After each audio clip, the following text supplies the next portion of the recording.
Can I have the young lady's attention? I'm 26, and 11 years ago, I was in 8th grade, and I met this guy named Juan, and he was fine, and he was sweet, and I fell in love. We dated for más o menos 3 years, and it's crazy, you know, because I think back to when I was like, when they have the youth things and they say 18, or I meet somebody who's like 18 or 19, I'm like, oh man, I don't feel that much different. I feel like that was just like a couple years ago for me. Until I actually do the math, I'm like, oh my gosh, I'm so old. But I know that when you're a teenager, and times are changing. I mean, you know, and you think, I thought my parents were from another planet. My parents didn't talk to me a lot. My dad was so busy working. And looking back now in retrospect, I realized that I needed that attention. I needed that guidance, you know, and not just, I'm grounding you from the phone or this or that. I needed somebody to be there and talk to me. I needed somebody to relate to me.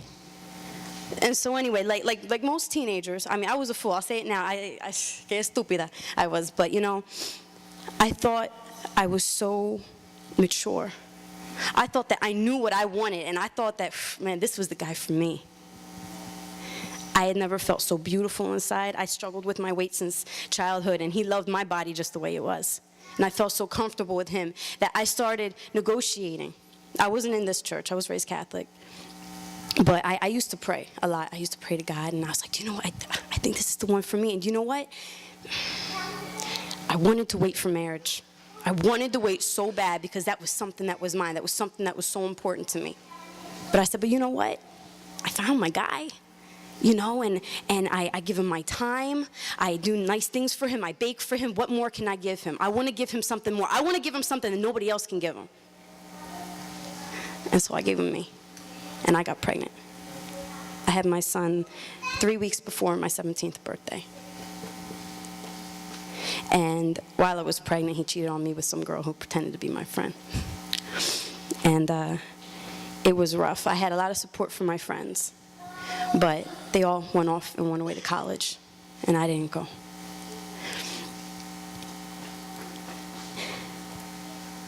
I had the privilege a couple years later of being married. It was an abusive marriage later on, and he left, so I'm divorced now. I have my 4 children. And, you know, people say, if you could go back, I say, I wouldn't go back. It made me who I am now. But to tell you guys that, do you know what? Sex is good, sex is great, but do you know what? Is nothing compared to when you are married and that bond. And I loved my husband. I wasn't perfect, but I was a good wife. It's not worth it. It's not. And no offense to you gentlemen, let me tell you, I've never met so many wonderful teenage 20-ish men than I have in this church. But in all honesty, girls, these guys are not ready to grow up until, you want to take the majority, 28, 29. They don't want to stay home with the baby. And, you know, it gets old, the friends toting around kids left and right, and it changed my life a lot. And it's funny because my mom was a big support to me, and it really hasn't caught up on missing out on things. I was never into partying. I never did drugs. But now that I got into the church and I see all the youth and how I want to go to Costa Rica, but I don't have a babysitter. Their fathers are gone. And as a mother, there is no greater pain than putting your kid to bed at night and having them cry for a father that doesn't want to be there. Because you can't go to Walmart and buy a discount dad. And every night my babies pray. They say, Jesus, please give me a new papi. They go up in the front of the church, Jesus, please give me a father. And you know the guilt that I carry? And I don't want that for any of you. I love my children. They make me stronger. And now I'm so blessed with everything I've heard today because my son's going to be 10 years old in a couple months. And he's in public school, and already, you know, they play around with the word sexy or this or that. And I try to teach them, you know, and I was like, do you know what? Now's the time. I have to teach them. And I've been preparing myself for this. You know, I like to talk. I've been preparing myself for this since I was even pregnant, believe it or not. Thinking about all the talks I would give him the first day of kindergarten. Talks about girlfriends, talks about sex, and I'm still not ready. But do you know what? I need to step in there because I refuse to let Satan take my children. The same way that I was confused as a child. And so I encourage you adults to please just reach out to your kids. Let them know that you're not perfect. Don't disclose, I won't disclose everything, but let them know that guess what, I'm human too. You know how you're feeling? I felt that way too. And you know what? It sucks. You might think that we're so different. We're not different. I understand you, and I love you. And if you need to talk to me, you come to me. You don't go to those kids out there. Those kids don't know anything. I do. I've lived it. And I promise I will be honest with you. And I will support you, and I will hear you. Because I wish I had that. And I probably would not have done half the things that I did. And I didn't just have sex to have sex. I did it as a way of expressing how I felt for someone. I did it to feel closeness. But girls, it's not worth it. It really isn't.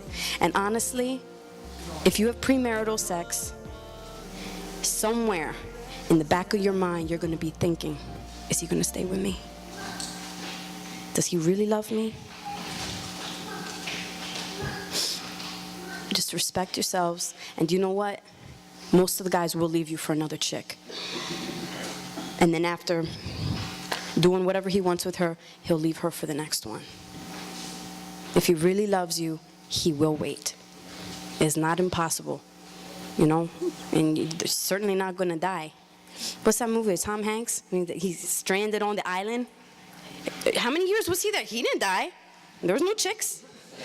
So, you know, it can be done. So I'm sorry, to do this. I just felt in my heart that, you know, now it's killing me because I can't do things that I could do if I was single. But it's very rewarding having a family. It is the greatest blessing to have a family. But how much more fulfilling if there are two parents. So live your lives, get your education. You know, with God's help, hopefully I'll be doing that in the next 2 years. I'm gonna go back to school and be a Spanish teacher. I have so many plans for myself, but having kids, you give. You don't take. You reap the benefits later on when you see all your hard work getting paid off. But people think you have a baby and how cute, how sweet. They're not puppies. You know, they drain you, trust me. But God bless you all, and I hope you stay strong. And I am a born-again virgin, and so I love my Jesus. And God bless you all. Thank you.